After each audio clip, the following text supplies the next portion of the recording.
Hello friends, मैं आज़ाद sir, आपका अपना यूट्यूब चैनल आर्ट्स बाय आज़ाद सर में स्वागत है। तो दोस्तों, हम आपसे पीछे बात किए थे पिछले वीडियो में कि जो क्लास 12 का जो मिड टर्म है, उस मिड टर्म में जो सेकंड चैप्टर है राजा, किसान और नगर, इससे रिलेटेड हमने पीछे आपको 25 क्वेश्चन की चर्चा किया था। 25 से 30 क्वेश्चन की चर्चा किया था जो बहुत ही महत्वपूर्ण एनसीईआरटी से रिलेटेड थे। आज हम उसी का दूसरा पार्ट लेकर के आए हैं, ठीक है। दूसरा पार्ट जिसमें हम 30 क्वेश्चन आपकी चर्चा करेंगे दोस्तों, और ये 30 महत्वपूर्ण क्वेश्चन होंगे जो आपके एग्जाम से रिलेटेड भी होगा, ठीक है। तो दोस्तों, आज हम लोग इसकी बात करते हैं। ये क्लास 12 के मिड टर्म को हम ध्यान में रख के चल रहे हैं और इसमें सेकंड बुक है, फर्स्ट बुक का सेकंड चैप्टर है, जिस चैप्टर के बारे में हम चर्चा करने जा रहे हैं। ये हमारा सेकंड वीडियो है इस चैप्टर से रिलेटेड। आप पहले वाले देख लिए होंगे तो दूसरा वाला देखिएगा। सबसे पहला क्वेश्चन है कि आहत सिक्के कब मिले थे, यानी आहत सिक्के की शुरुआत कब से हुई थी और कब तक चला। देखिए, ऐसे में देखा जाए कि कब से कब तक चला तो कहा जाता है कि इसकी शुरुआत 6ठी शताब्दी से लेकर के 4थी शताब्दी के बीच में चली थी, ठीक है दोस्तों। कब से कब तक? 6ठी से लेकर के 4थी के बीच में चला था। लेकिन क्वेश्चन कह रहा है कि कब मिला, शुरुआत कब हुई, ठीक है। तो शुरुआत इसकी 6ठी शताब्दी ईसा पूर्व से हुई थी, ठीक है। आहत सिक्के का मतलब होता है पंचमार्क सिक्का भी इसे कहते हैं। क्या बोलते हैं हम लोग? इसी को हम लोग पंचमार्क सिक्का भी कहते हैं। क्या बोलते हैं? पंचमार्क सिक्का भी कहते हैं, ठीक है दोस्तों।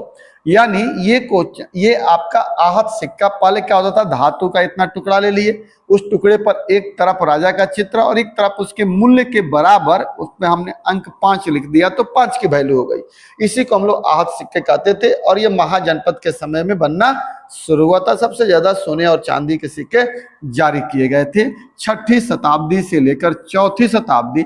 और यहाँ पे पहला पूछ रहा है तो आपका बी उत्तर हो जाएगा, ठीक है दोस्तों। आगे चलते हैं। अगला कह रहा है कि 16 महाजनपद की सूची निम्नलिखित में से कहाँ उपलब्ध है, यानी किस किताब में 16 महाजनपद की जानकारी हमें प्राप्त होती है। तो इसमें उत्तर आपका बी हो जाएगा, अंगुत्तर निकाय। बहुत इंपॉर्टेंट है, हर एग्जाम में ये पूछे जाते हैं, वो कॉम्पिटिटिव एग्जाम हो या क्लास 12 का आपका एग्जाम हो, ठीक है।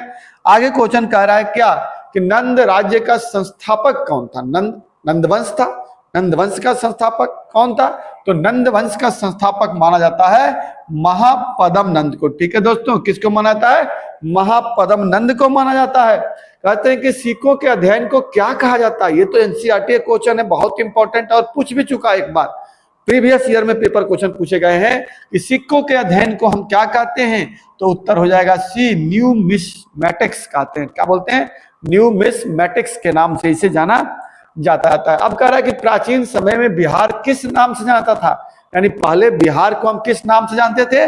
तो मगध के नाम से जानते थे। किस नाम से? मगध के नाम से जानते थे। अगला क्वेश्चन कह रहा है दोस्तों आपका कि निम्नलिखित में से कौन सा प्राचीन जनपद राजस्थान में स्थित था। 16 महाजनपद थे, अलग अलग स्टेट में फैले हुए थे, उसमें से राजस्थान में कौन सा महाजनपद था? तो उत्तर इसका हो जाएगा बी, मत्स्य। मत्स्य जो महाजनपद था वो कहाँ था? राजस्थान में था। अवंती कहाँ था? अवंती तो एमपी में था। कंबोज तो उधर पाकिस्तान में पड़ता था और पंचाल आपका कहाँ पे था? यूपी में था, ठीक है। तो मत्स्य इसका राजस्थान में था। अगला क्वेश्चन है दोस्तों, बिंबिसार ने अपनी शक्ति विस्तार हेतु अनेक वैवाहिक समन्वय स्थापित किया। बिल्कुल सत्य है, उसने अपने साम्राज्य के विस्तार के लिए वैवाहिक नीति को अपनाया था। 3 तरह की नीति अपनाई थी उसने अपने साम्राज्य के विस्तार के लिए। एक तो वैवाहिक नीति कह सकते हैं, एक को मित्र नीति कह सकते हैं और दूसरे को हम लोग युद्ध नीति कह सकते हैं। कुछ साम्राज्य तो उसने विवाहिक माध्यम से अपने आप को फैला करके कब्जा कर लिया, कुछ लोगों से मित्र के नाते कर लिया और जो सबसे बाद में नहीं माना तो उसके साथ युद्ध कर लिया। इस प्रकार बिंबिसार ने मगध के साम्राज्य को फैलाने के लिए 3 नीतियां अपनाई थी। और ये पूछ रहा है कि उसमें से एक वैवाहिक जो समन्वय स्थापित किया था, इसमें से निम्न में से कौन सी उसकी पत्नी नहीं थी? 3 शादियां उसने की थी, ठीक है। अब कह रहा है कौन उसकी पत्नी नहीं थी? तो कौशला भी उसकी पत्नी थी, चेलना भी उसकी पत्नी थी और क्षेमा जो मद्र था वहीं की थी। वैशाली की चेलना भी थी, कौशल की कौशला देवी थी, कुमार देवी उसकी पत्नी नहीं थी। ठीक है, तो उत्तर क्या हो जाएगा, पत्नी नहीं थी, कुमार देवी हो जाएगा। ठीक है, उत्तर क्या हो गया, कुमार देवी उसकी पत्नी नहीं थी, बाकी तो 3 उसकी पत्नी थी ही। अगला कह रहा है कि 6ठी से लेकर 5वीं शताब्दी ईसा पूर्व में निम्न में से किस क्षेत्र में गणतंत्रात्मक शासन व्यवस्था था। तो दोस्तों याद रखिएगा, इसे वैशाली में था। ठीक है, जो वज्जी की राजधानी थी वैशाली, यही हमारा दुनिया में सबसे पहला गणतंत्र की अगर कहीं शुरुआत होती है तो यहीं से होती है। ये 8 राज्यों का, वज्जी क्या था, 8 छोटे छोटे राज्यों का क्या था, संघ था। इसलिए यहाँ पर सबसे पहले लोकतंत्र का प्रमाण हमें देखने को मिलता है। इसीलिए भारत को पुराना लोकतंत्र की श्रेणी में हम लोग रखते हैं। अगला क्वेश्चन कह रहा है कि कुसुमपुर, जिसे पाटलिपुत्र नगर के नाम से जानते थे, उसका निर्माण किसने किया था, यानी किसने उसकी स्थापना की थी, उदयन ने स्थापना किया था। अगला क्वेश्चन कह रहा है कि मौर्य साम्राज्य का अंत कब हुआ, यानी हम लोग पढ़े, अभी पीछे पढ़े थे वीडियो में कि 321 ईसा पूर्व में, ठीक है, ईसा पूर्व में चंद्रगुप्त मौर्य ने मौर्य साम्राज्य की स्थापना की। अब इसका पूछ रहा है कि अंत कब हुआ, तो 185 बीसी में इसका अंत हो गया था। तो इसका उत्तर क्या हो जाएगा दोस्तों, ए हो जाएगा। अगला क्वेश्चन कह रहा है कि हाथी गुफा अभिलेख से किस शासक की जानकारी हमें प्राप्त होती है। हाथी गुफा अभिलेख से किस शासक की जानकारी प्राप्त होती है, यानी कौन सा शासक था जिसने हाथी गुफा अभिलेख को लिखवाया था। तो उसका नाम था खारवेल, और यह किस धर्म को मानता था, जैन धर्म को मानता था। और यह कहाँ था, तो यह उड़ीसा में प्राप्त हुआ है। कहां पर मिला है, उड़ीसा में मिला है। ठीक है दोस्तों, तो अगला क्वेश्चन कह रहा है कि प्राचीन काल में व्यापारिक संघ किस नाम से जानते थे।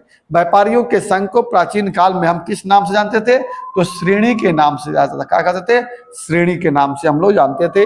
वर्तमान में मगध को किस नाम से जाना जाता है, वर्तमान में इस समय मगध को हम किस नाम से जानते हैं, तो इस समय मगध को हम बिहार के नाम से जानते हैं। किस नाम से जानते हैं दोस्तों, बिहार के नाम से जानते हैं। अगला कह रहा है क्या कि पाटलिपुत्र का वर्तमान नाम क्या है। पाटलिपुत्र को अभी हम लोग किस नाम से जानते हैं, तो पटना के नाम से जानते हैं। सब ये चूंकि मगध का ही सब धरती से क्वेश्चन है, इसलिए यहां से सबसे क्वेश्चन ज्यादा पूछे जाते हैं दोस्तों। अगला कह रहा है कि वर्तमान में कलिंग को किस नाम से जाना जाता था। कलिंग को वर्तमान में हम उड़ीसा के नाम से जानते हैं। किस नाम से जानते हैं, उड़ीसा के नाम से जानते हैं। ठीक है दोस्तों, अगला क्वेश्चन कह रहा है कि चंद्रगुप्त मौर्य का प्रधानमंत्री कौन था। तो चंद्रगुप्त मौर्य का प्रधानमंत्री कौटिल्य था। कौन था, कौटिल्य था। अगला क्वेश्चन है कि भारत के आरंभिक सिक्के किस नाम से जाने जाते थे। पीछे हमने पहला ही क्वेश्चन स्टार्ट किया, किस नाम से, आहत सिक्के के नाम से जाने जाते थे। उत्तर क्या हो जाएगा इसका दोस्तों, आहत हो जाएगा। क्या हो जाएगा, आहत सिक्का। अगला कह रहा है कि किस भारतीय शासक ने सबसे पहले सोने का सिक्का जारी किया था। तो उसका नाम क्या हो जाएगा दोस्तों, सी, कनिष्क। कनिष्क जो राजा था, ठीक है, इसी ने सबसे पहले सोने का सिक्का जारी किया था अकॉर्डिंग टू एनसीईआरटी। ये और यह सोने के सिक्के कैसे थे, शुद्ध सोने के सिक्के थे। क्या थे, शुद्ध सोने के सिक्के इन्होंने जारी किया था। ठीक है, अगला क्वेश्चन आपका कह रहा है क्या, कलिंग युद्ध के बाद अशोक ने किस धर्म को अपना लिया था। तो कलिंग युद्ध के बाद अशोक ने बौद्ध धर्म को अपना लिया था। कलिंग युद्ध पीछे हम लोगों ने चर्चा किया है कि 261 बीसी में कलिंग युद्ध हुआ, जिसमें 1 लाख से अधिक लोग मारे गए, 1.25 लाख से अधिक लोग घायल हो गए थे। जिसके बाद अशोक का हृदय पिघल गया और उसने बौद्ध धर्म को स्वीकार कर लिया, जिसे बौद्ध भिक्षु उपगुप्त ने उसे बौद्ध धर्म में दीक्षित किया था। ठीक है, अगला क्वेश्चन कह रहा है कि अभिलेखों का अध्ययन को क्या कहते हैं। जब हम अभिलेखों का अध्ययन करते हैं तो उसे हम अभिलेख शास्त्र के नाम से जानते हैं। अगला क्वेश्चन कह रहा है दोस्तों कि निम्नलिखित में से किस बौद्ध ग्रंथ में 16 महाजनपद का उल्लेख किया गया है। तो इसका उत्तर हो जाएगा अंगुत्तर निकाय। अंगुत्तर निकाय में 16 महाजनपद की चर्चा की गई है। निम्नलिखित में से किस जैन ग्रंथ में 16 महाजनपद का वर्णन है? तो इसका उत्तर हो जाएगा भागवती सूत्र। भागवती सूत्र में 16 महाजनपद की चर्चा मिलती है। निम्नलिखित में से कौन अंग महाजनपद की राजधानी है? अब कह रहा है कि निम्नलिखित में से कौन अंग महाजनपद की राजधानी थी, यानी अंग की राजधानी क्या थी? तो अंग की राजधानी चंपा थी। और यह अंग कहां पड़ता था? तो वर्तमान में बिहार में अंग पड़ता था। और सबसे पहले बिंबिसार ने अंग को ही जीता था। इसी अंग को जीतने के लिए उसने वैवाहिक नीति को भी अपनाया था। आगे कह रहा है क्या, भारत के किस राज्य में अंग महाजनपद स्थित? अभी हमने चर्चा कर लिया ना कि बिहार में ये स्थित था। अगला क्वेश्चन है दोस्तों, भारत के किस राज्य में कौशल महाजनपद स्थित था? तो उत्तर प्रदेश में कौशल महाजनपद स्थित था। अगला कह रहा है कि उदयन किस महाजनपद का शासक था? उदयन वत्स महाजनपद का शासक था। जो वत्स कहां था? यूपी में स्थित था। अगला क्वेश्चन कह रहा है क्या, मगध साम्राज्य के किस वंश को शासकों का प्रीतहंता वंश कहा जाता है? क्या कहते हैं? प्रीतहंता वंश कहते हैं।